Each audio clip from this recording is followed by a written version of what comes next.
Hello, everybody. I'm Erin Otan with Z Prime, and welcome back to our weekly We3Live series. Today, we've got a great conversation coming up for you. Our Z Prime CEO, Jason Rodriguez, will be talking with Dr. Lawrence Jones, the VP of International Programs at Edison Electric Institute. They're going to be having a conversation on global electricity diplomacy. So, with that, Jason, I will turn it over to you and you guys can get the conversation going. Thank you, Aaron. Hello, everyone. Again, I'm Jason Rodriguez with Z Prime. Thanks for everyone for being here. Pleasure to be here with Dr. Jones from the Edison Electric Institute. Dr. Jones, how are you this afternoon? Thanks, Jason, for having me. It's always a pleasure to have a conversation with you on such critical topics. Yeah, as always, and as a topic today of global electricity diplomacy, we're really excited to dive into that. But we first want to start off with a few questions and let the audience out there get to know you a little bit, and also encourage the audience to drop their questions at the chat there as we go through. So first off, Dr. Jones, did energy find you, or did you find energy? That's a very good question. And I think the short answer is a little bit of both. The reason being, I was born into a family where energy was important. My father was an electrical engineer. He was one of the leaders of the electricity sector in Liberia in West Africa. So most of my life I've been around electricity. But to be honest, as a young child, I wanted to become a veterinarian. The reason I ended up not becoming a veterinarian was because I got a C in biology. And at the time, for my father, a C, or my parents, C was not something that was welcome at home. And so I came home very distraught. I haven't gotten a C in biology. And I said, you know what, I'm going to focus on math and physics. And so I ended up focusing on math and physics, and found my way back to electricity and energy. And that's where I've been now for most of my adult life. In fact, I normally say that my very first entree into energy was when at age 5, I went into a hydropower station with my father. So that's how far back I've been dealing with energy. Oh wow, wow! So this is perfect tee up for this next question. So, what advice would you give to a young Lawrence just entering this field of energy? Well, that's another interesting question, because I have 3 young kids myself, and right now I'm trying to get them interested in energy, and they're interested in everything but energy. They have a lot of energy themselves, but not interested in energy. I think most seriously, what I would say though is that if you think long term, there's one thing that you will need for the world, that the world will always need, and that's energy. In fact, it's going to be electricity, to be honest. And so I think if you're looking for a profession where you will have the opportunity to do good, but also to have a good opportunity for a good career, I would say the energy landscape is very important.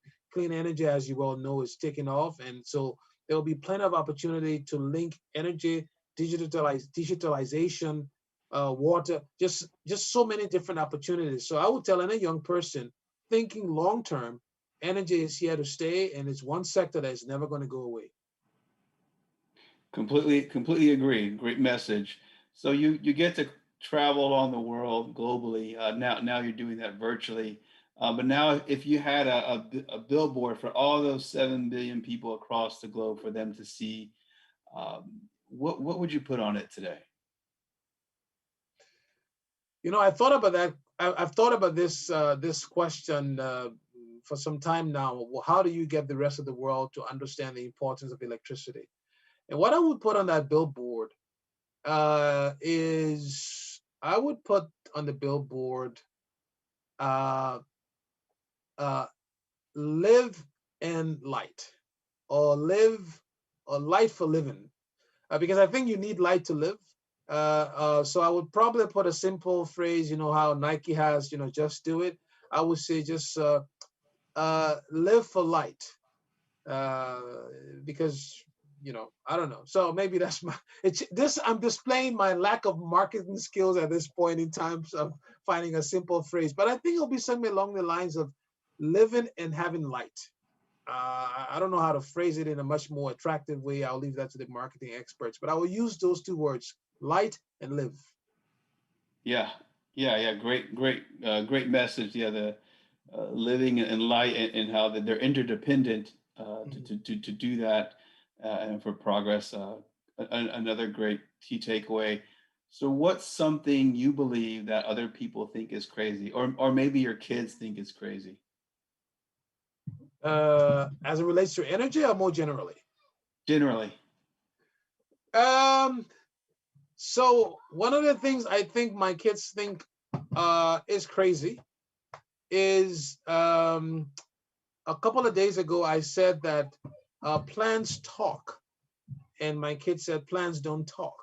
And the reason I said plants talk because I had interviewed someone on biomimicry, and they convinced me that every living organism communicates. And they think it's crazy. How do plants talk? And so we're living in Washington, D.C. right now, and we have a lot of cicadas. And they've come here, and I said, cicadas also talk. And everyone said, I'm crazy because cicadas are very annoying because they make this very terrible sound that keeps everyone awake during the day. So, yeah, crazy stuff is me believing that every living creature communicates. Wonderful, wonderful message. And I'll have to go relay that to my kids now and see how they respond as well. So now let's dive right in while we're here. And again, we really appreciate you coming back on. So maybe it's a great place to start in talking about what is your vision for the future of global electricity diplomacy, and some of the genesis of how this conversation came about. I really appreciate the question, and I really appreciate you taking the opportunity to focus on electricity diplomacy. So the idea for me came when I started to study the life of Benjamin Franklin. Benjamin Franklin, who's one of the father of electricity, he was also the U.S. first diplomat. He went to France and was involved in a lot of things around the American Revolution and the need to sort of bring about peace, if you may. Now, one of the things Benjamin Franklin was good at, he was a polymath. So he had not just one thing, he had all these different things. And one of the things he was very good at was building consensus. And I always thought about what did he have? How could a person with such diverse amount of ideas and skills be able to also sit back and think about electricity? And I think the diplomatic skills of Benjamin Franklin inspired me to start asking myself the question, can we use electricity as a diplomatic tool to make this world a better place? And the more I thought about it, the more it began to make sense to me because when you think about it, light, and we just had this conversation about light in the billboard. Um, Lack of light has all kinds of impacts on us as a species. And so electricity diplomacy for me then became clear in the sort of the same thinking of Benjamin Franklin. Can we use the power of electricity, the power of light, to bring good to the world? Can we use electricity to enable most parts of the world to thrive? And that idea about electricity diplomacy sort of really became part of my thinking, and it still is today. So my vision for what it is going forward is that I envision the world by 2050 where we have been able to bring electricity to every part of this planet. What electricity does, it enables citizens to be much more participatory in what they do. It also allows us to imagine, right? Because I always said, if you're in the dark, right, one of your important senses is the sense of sight. What electricity does, it allows you to tap into that sense of sight. And so my vision for electricity diplomacy is that we as a global community can bring electricity to every part of this planet. That will allow every human being to be able to take advantage of their own natural capacity. But it also allows us to bring more or less live in a much more peaceful environment. Because one of the reasons I think diplomacy fails is because people don't share the same vision. So in short, electricity diplomacy is all about bringing electricity to everywhere in the world, but also doing it in a way that is fair, just, and equitable so that everyone has the ability to tap into this very, very important resource, which is light, and use it to bring about change in a sustainable way for their society. Thank you. So, in your role now, you get to talk to utilities, not just in North America, but across the globe. They all have different energy systems, different policies, different regulations, and a lot of the times, top of mind and the highest priority are what's going on in their day-to-day environment, their day-to-day operations, their day-to-day communities and workforce. Mhm. So, on this topic of this electricity diplomacy on a global level, what are some? How can those leaders today maybe take a step back from that and start to think more globally? Any thoughts to share there? Sure. And I'll give you two examples. So there are a lot of leading electric companies in North America, in Europe as well, even in Japan, who have mastered the art of keeping the lights on. But it's becoming more and more clear that keeping the lights on is not where the real challenge lies. The real challenge lies in making sure you have the right policy, the right regulatory frameworks in place to enable the ability to keep the lights on. And where you're beginning to see a lot of the world leaders in the energy space and the electricity sector get more involved is they're now beginning to say, how can we package our experience of having well-run utilities and share with others around the world? They're also beginning to say, how can we package successful regulatory environments that we have in different parts of the world and share? And so we've seen a lot of sharing of ideas between utility executives around the world. Um, the other thing you're seeing happening more and more is that more utilities from developed countries are now forming different consortium to be able to go out and share their expertise, both from a business standpoint, but also from from a philanthropic standpoint, right? And so it's not just about sharing the knowledge to make money; it's also sharing the knowledge to do good. A few companies that are leading the pack here, for example, the American Electric Power, their CEO, he's involved in something called the GSEP, the Global Sustainable Energy Partnership, that is also leaning towards bringing electrification uh, in many parts of the world. There are companies in Europe, to mention a few, ESB Ireland, for example. They're also involved in doing things in Africa. In Canada, you have ATCO that's doing some work now in Puerto Rico, for example. So I think it's becoming clear to everyone that electricity is so important that you have to fix electricity to be able to address some of the broader issues in society. So a follow-up there, one of those topics going on now that here in the U.S., where I've seen some of the work you've done is this topic of just more renewables and particularly solar coming onto the grid and how it's managed. But Hawaii has some good lessons learned, and then also Australia. Any additional thoughts there in terms of how they can collaborate to make the transition to have more distributed energy resources there, so that way utilities can play a proactive role in that adjustment. Yeah, that's a very good question because it ties into this idea of how do we electrify the world, right? I mean, renewable energy is certainly going to play an important part. The question is it going to be fully decentralized or fully centralized, but in fact, it's going to be hybrid? And so I Yeah. think the lessons to be shared around the world is that there's one no size fits all to how you electrify a country.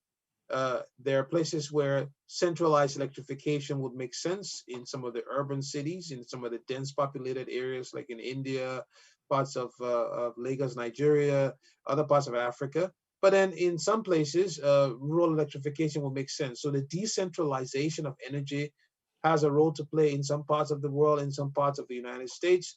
But then you also have the centralized. I think the bigger challenge we have, Jason, as a globe when it comes to this issue is that we should avoid trying to have an either or proposition. It's either Mm. centralized or decentralized. I think we need to take a hybrid approach to electrification.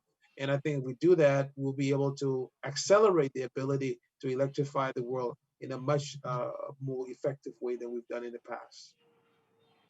Yeah, fantastic. So yeah, I guess another follow-up there. You mentioned that the significance of working together to make the clean energy transition, to make sure it's actually just and equitable. Why is this so important? And it's great. I think it's fantastic that this is now at the top at the boardroom level.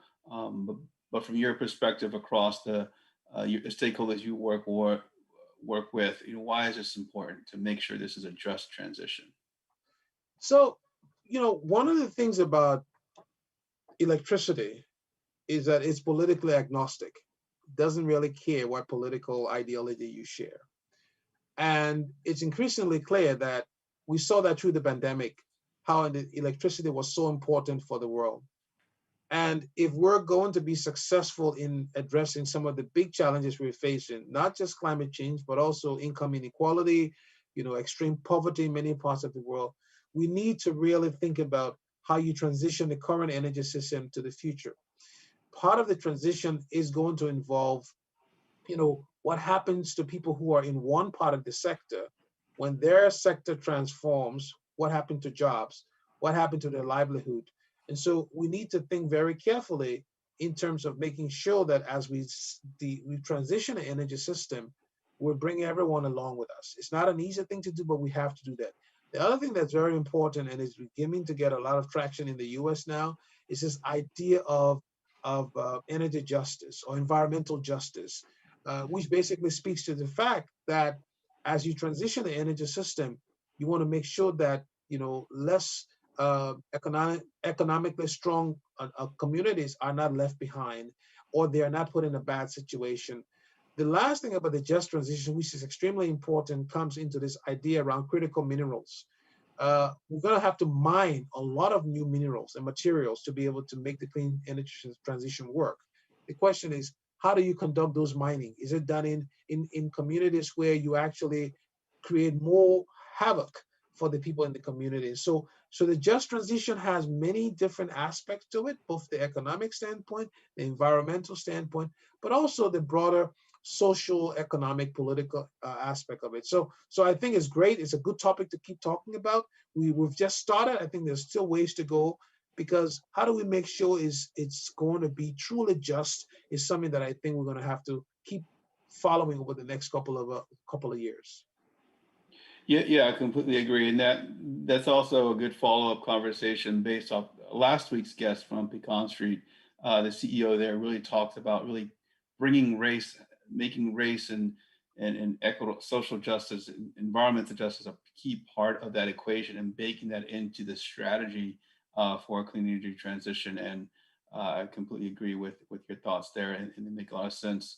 But another point, that the ripple effects across the global supply chain is something that you have been talking a lot about, and another point that I think sometimes gets lost because it doesn't have the flair of a nice shiny electric vehicle. There's no ads about, you just mentioned it, how the minerals and that workforce, but also the implications, because this transition also impacts, I'm in Texas, so the oil and gas industry, for example, there's just a lot of hysteria in what's going to happen to it. You're talking about jobs and the local economic impact, but the global supply chain shifts, and it also creates some political challenges too. So, wondering if you could talk a little bit more about what you see there, and maybe what are the opportunities in terms of leveraging these partnerships across the globe to really make managing the shift in the global energy supply chain,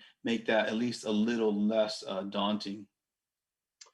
Yeah, so I mean, the supply chain issue is going to be one that we'll have to wrestle with for the next couple of years, for the mere fact that it is not trivial. We learned from the pandemic the importance of the supply chain, but I think the average consumer has not yet appreciated the challenges when it comes to supply chain for something as complex as energy. The energy supply chain can also be seen from the standpoint of the geopolitics. And however we look at it, we have to be uh, careful not to go too far in terms of how we make the supply chain work, right? Um, at the peak of the pandemic, or the pandemic is still going on, there are a lot of countries still struggling. But a couple of months ago, in the middle of the pandemic, there were a lot of talk about that we will basically localize production of different technology or commodities, if you may. Whilst that is good, it's easier said than done.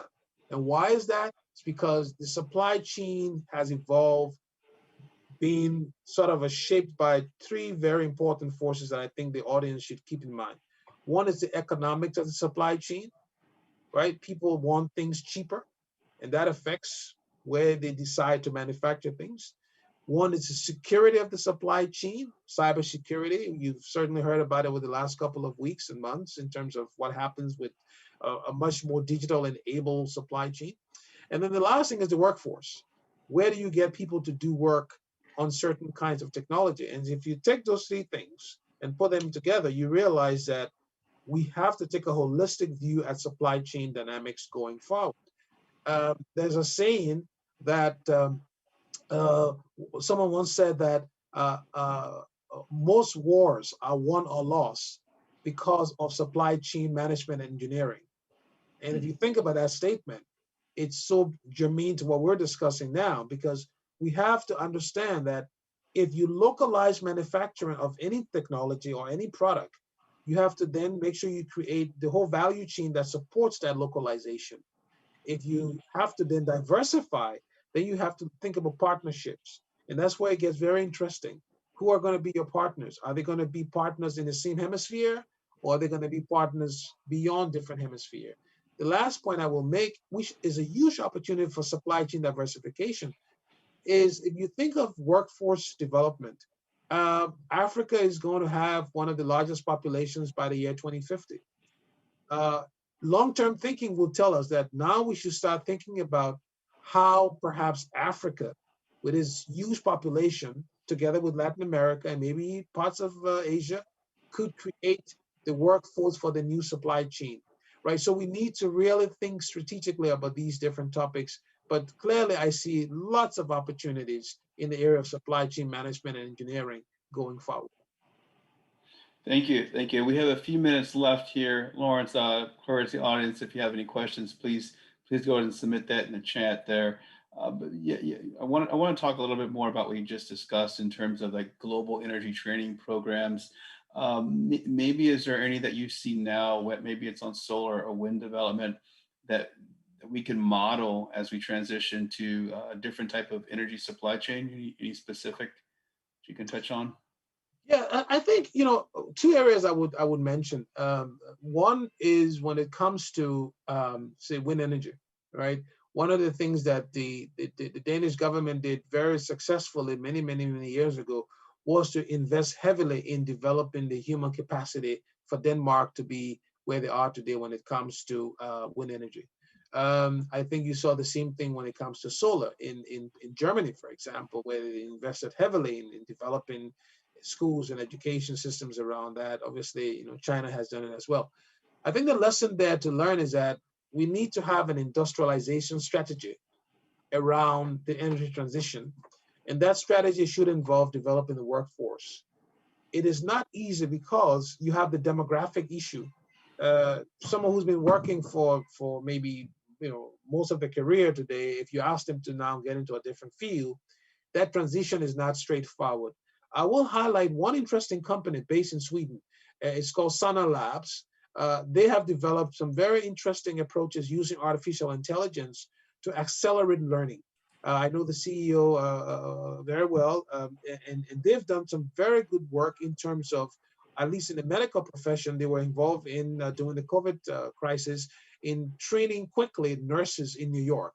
So I think we need to look at those kinds of advanced learning mechanisms using artificial intelligence. Again, the platform is called it's Sana Labs, based in Sweden, and I think we'll see them as an example of how we can accelerate developing the workforce for the clean energy transition that's in front of us. Thank you. Thank you. Maybe turning a question, putting on your North American kind of U.S. hat there. Maybe sharing what you see the U.S. strengths are to lead in this global transition.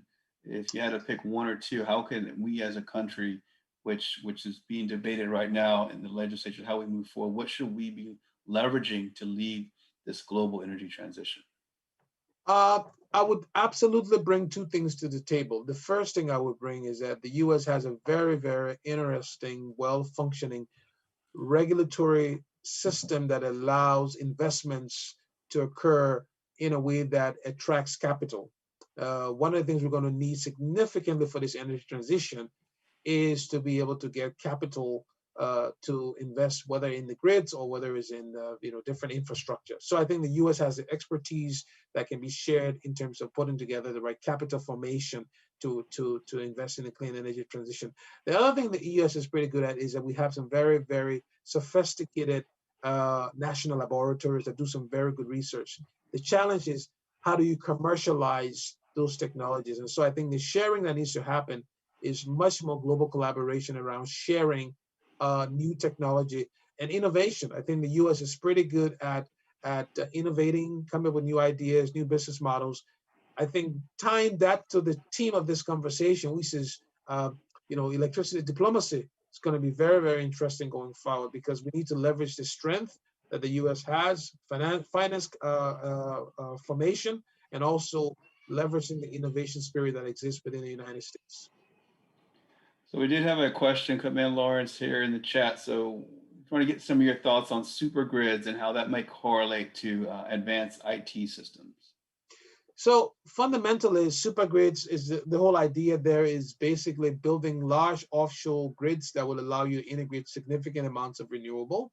The backbone behind a super grid is basically having high voltage DC technology, which allows you to do this.